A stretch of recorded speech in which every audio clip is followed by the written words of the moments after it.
Bonjour à toutes et à tous. Nous allons voir aujourd'hui l'enchaînement et la liaison en français. Je vous expliquerai dans un premier temps la différence entre ces deux phénomènes, puis nous étudierons les trois types de liaison, obligatoire, facultative et interdite.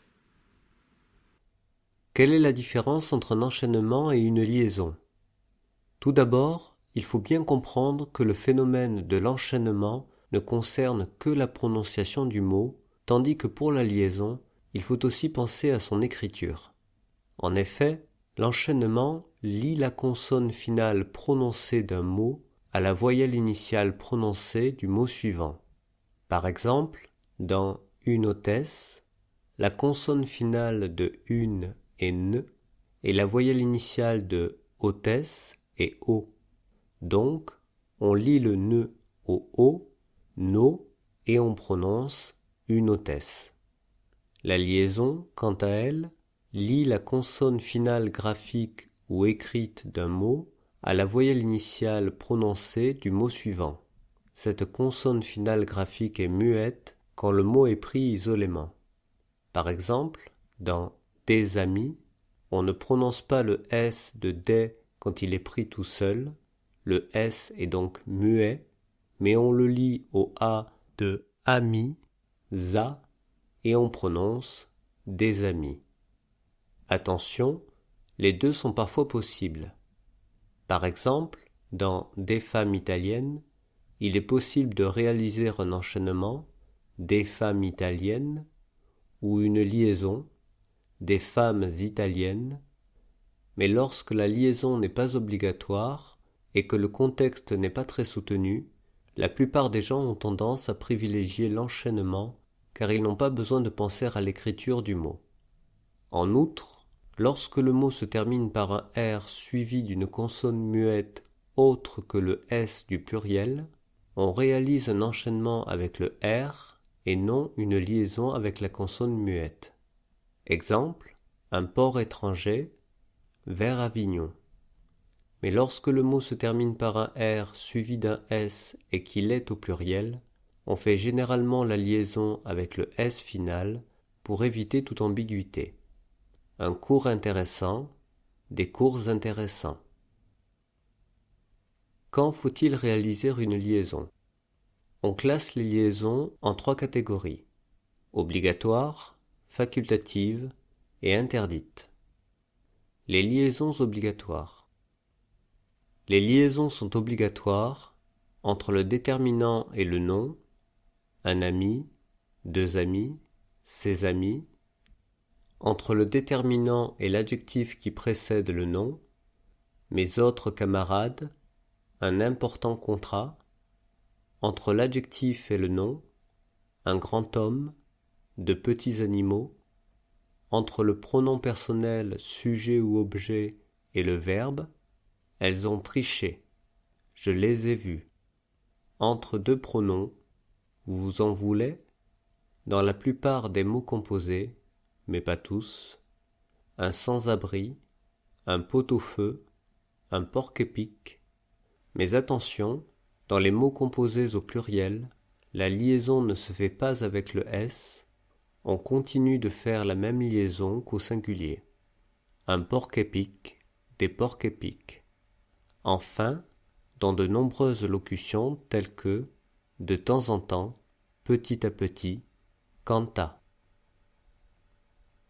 Les liaisons facultatives.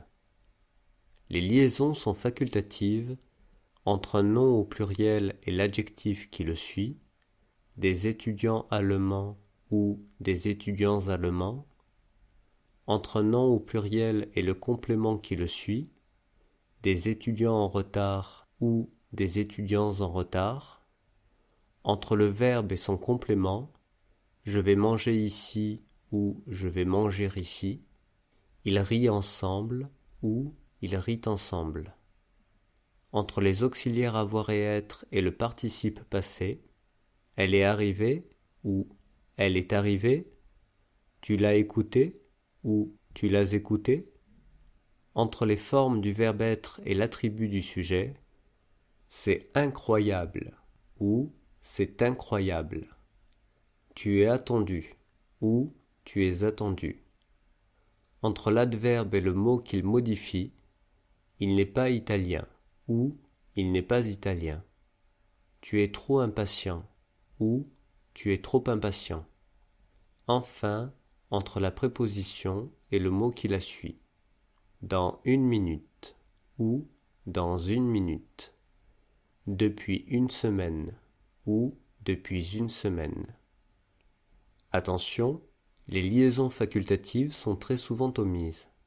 Leur présence résulte soit d'un besoin de faciliter la prononciation, ou parce que ça sonne plus agréablement, soit d'une volonté de soigner sa diction dans un registre soutenu. Les liaisons interdites. Les liaisons sont interdites entre deux mots séparés par un signe de ponctuation. Les Parisiens, aujourd'hui, sont de bonne humeur. Après la conjonction est, un fa et un do, une rue et une route, devant un mot commençant par un H aspiré, noté par une apostrophe dans le dictionnaire, des haricots, des héros, mais des héroïnes, les 8 cours. Devant les lettres de l'alphabet, des A, des I, des L. Devant les mots d'origine étrangère commençant par Y, un yaourt, des yourtes, un grand yak.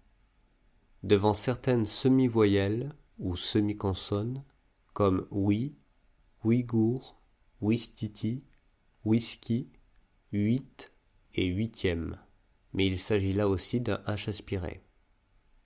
Mais oui, les Ouïghours, 6 ouistiti, 3 whisky, un 8, un 8e. Devant 11, 11e et 1, lorsque ce dernier est un adjectif numéral, mais la liaison est autorisée s'il s'agit d'un article. Un 11, un 11e. 1 fois 1, 2 fois 1, 2, 3 fois 1, 3. Mais c'est un garçon. Après un nom au singulier, le chat est sorti, un gant orange, un enfant à problème.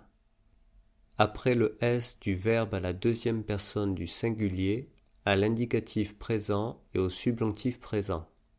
Tu aimes attendre. Il faut que tu ailles à la préfecture. Enfin, dans certaines expressions figées ou certains mots composés.